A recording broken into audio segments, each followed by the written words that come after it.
Let's make a bridge with no fasteners or adhesive based on one of Leonardo da Vinci's design. You need popsicle sticks, colorful ones to make it easier, stable working platform, and patience, a lot of patience.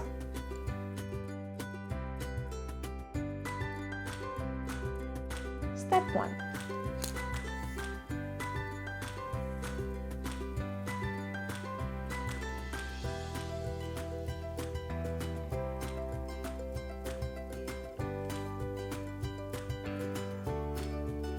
Lay out 4 sticks this way. Step 2. We're going to add 2 more sticks.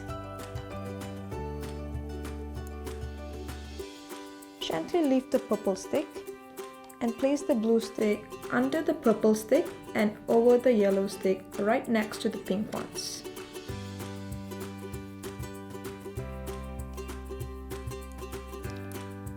At this point, your bridge should start to lift off the surface. Step 3. Add a 7th stick by sliding it under the bridge and pushing it to the right. Step 4. Let's add 2 more sticks. Now, lift the yellow stick gently and place the pink stick under the yellow stick and over the purple stick, right next to the blue ones. Step 5. Add a 10th stick by sliding it underneath the bridge and moving it to the right. We're going to add 2 more sticks. Notice that each time I add a pair of sticks, it's placed in between the previous pair of sticks. For this step, we will place the stick on the other end of the previous pair. So, lift the purple stick, place the pink sticks under the purple stick and over the yellow sticks.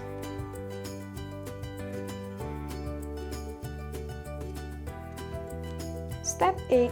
Add the yellow stick the same way.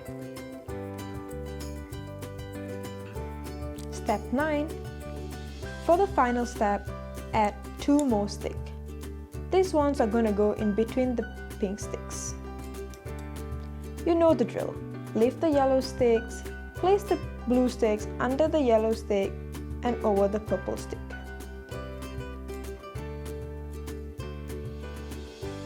And that's it. You've built the bridge. Now that you've built the bridge, let's move on to a bit of history and theory. My name is Rishika Nair. I'm majoring physics at the ANU. In 1502, Leonardo da Vinci sketched out a design for what would have been the world's longest bridge at that time. It was a complete architectural revolution. However, it was rejected as they were looking for a more conventional approach. So, a semicircular arch as opposed to a flattened arch. Although the bridge itself was never built, engineers at the MIT have tested the design to see if it would work, and indeed it does. This ingenious design is held together by its own weight without requiring any sort of connections at all. When you weave the sticks together, the tension between the sticks keeps the bridge together and lifts it off the ground.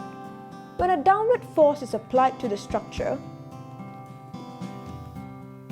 the braced members are forced to interlock and tighten together through the structural concept of shear and bending. Now let's get deeper into the theory. If you have stayed this far, congratulations! I'm going to explain the structural concept of this bridge. When the bridge is first assembled with no weight applied to it, you may notice that the design is slightly loose and can slip back and forth.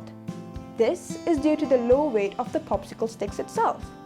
But when load is applied on the bridge, the central beam is spread throughout the structure, which then becomes rigid, and the beams are no longer loose. You can add more load to see for yourself. The shear force exerted by the load bends the beam, forcing them to make the beam connections tighten, therefore increasing the stability of the bridge. Note that it would be incorrect to state that the strength of the bridge increases linearly with the weight of the applied load. This is because after a certain point, the weight will have a negative effect. The bridge has passed the yield point and the structure starts to deform. So I'm going to try with this super heavy book, and it should collapse. There you go. So try your own bridge and see how strong is your bridge. Have fun exploring.